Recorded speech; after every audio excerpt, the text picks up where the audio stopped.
Hi there. Today we are going to talk about communication apprehension and just personal effects of it on my own life and also how it can affect other people's lives.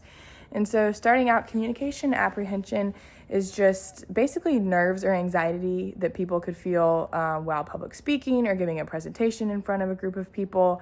And really anyone can be affected by it. I'm sure that everyone at times has felt some sort of apprehension whenever giving some sort of speech or presentation. And with communication apprehension, there's a lot of different myths that we read about in the chapter and watched lecture videos on, myths different people can believe and that can consume their mind. So some of the myths that I personally have believed in regards to communication apprehension are the first one being that any mistake means that I have blown it. I definitely sometimes can be a perfectionist, and so if I make a little mistake, I definitely can tend to just remember that one mistake rather than focusing on all the other good parts of the presentation. The second that I have kind of believed before is that audiences are out to get you.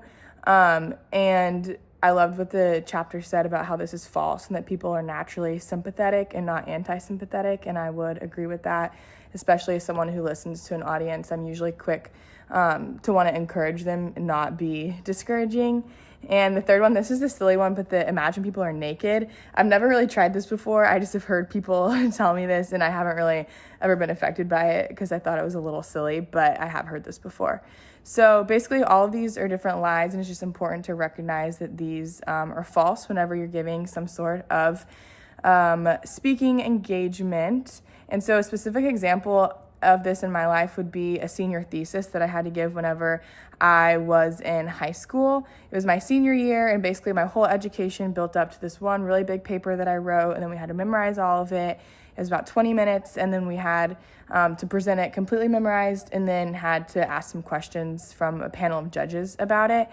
And I think that I was apprehensive just because there were a lot of people in the room and because it was completely memorized, and there was a lot of just weight on this assignment being done well.